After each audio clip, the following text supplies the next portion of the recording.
Assalamualaikum warahmatullahi wabarakatuh. Perkenalkan, nama saya Muhammad Iqbal Galang Ferdiansyah, NIM A111210243. Di sini saya akan mempresentasikan ujian akhir semester Hukum Kepegawaian yang diampu oleh Ibu Yudhitya Diah Sukma Dewi SHMH. Baik,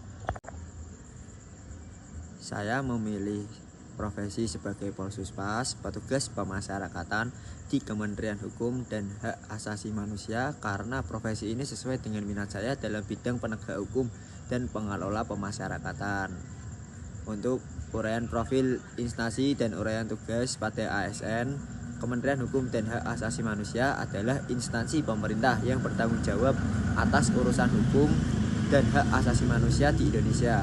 Sebagai Polsuspas, tugas utama saya yaitu mengawasi dan menjaga keamanan di lembaga pemasyarakatan atau yang biasa disebut dengan lapas, membina narapidana agar dapat kembali berfungsi secara sosial dan di masyarakat, menegakkan aturan dan memastikan keamanan di lingkungan lapas sesuai dengan regulasi yang berlaku.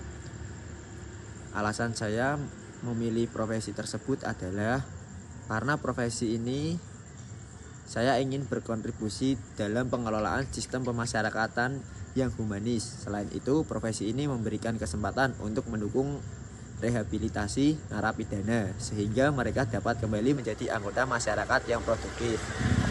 Untuk hak dan kewajiban sesuai dengan regulasi yang terkait, hak mendapat gaji, tunjangan, dan fasilitas lain sesuai dengan peraturan pemerintah nomor 17 tahun 2020 tentang manajemen ASN. Hak atas perlindungan hukum selama menjalankan tugas. Hak untuk mendapatkan pelatihan dan pengembangan kompetensi. Untuk kewajiban, yang pertama menjalankan tugas dengan penuh tanggung jawab dan profesionalisme. Yang kedua, mematuhi kode etik ASN dan peraturan di Kemenkumham. Untuk yang ketiga, memberikan pelayanan yang adil dan tidak diskriminatif kepada narapidana. Untuk dampak apabila saya tidak melaksanakan kewajiban sesuai profesi saya, jika saya tidak melakukan kewajiban, dampaknya adalah 1. Gangguan keamanan dan ketertiban di dalam lapas. 2. Penurunan kepercayaan publik terhadap Kemenkumham. 3. Potensi sanksi administratif seperti teguran hingga pemberhentian.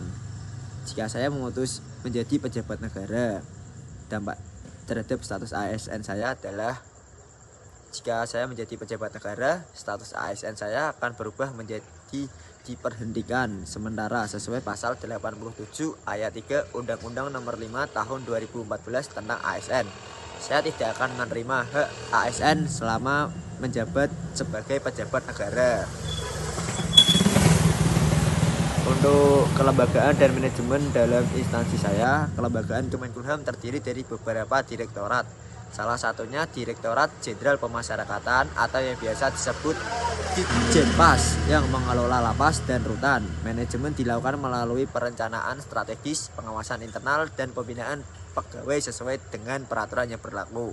Fungsi organisasi ASN pada instansi yang saya pilih, fungsi Polsuspas dalam Kemenkumham adalah menjaga keamanan dan ketertiban di lapas, serta mendukung pembinaan narapidana agar berintegritas kembali ke masyarakat. Implementasinya merujuk pada Undang-Undang Nomor 12 Tahun 1995 tentang pemasyarakatan.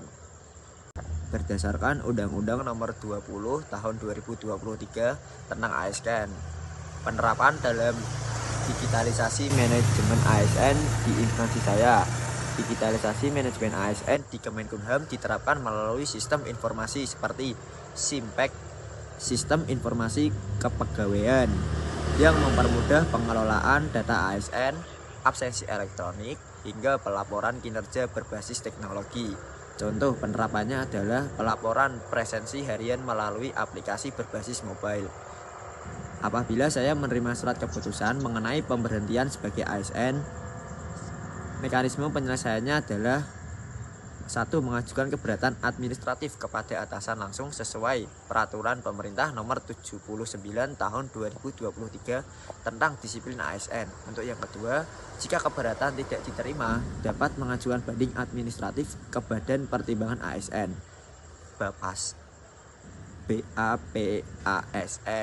Untuk yang ketiga, apabila hasil banding tidak memuaskan, saya berhak mengajukan gugatan ke Pengadilan Tata Usaha Negara atau PT UN. Sekian presentasi. ujian akhir semester hukum kepegawaian saya ucapkan terima kasih. Assalamualaikum warahmatullahi wabarakatuh.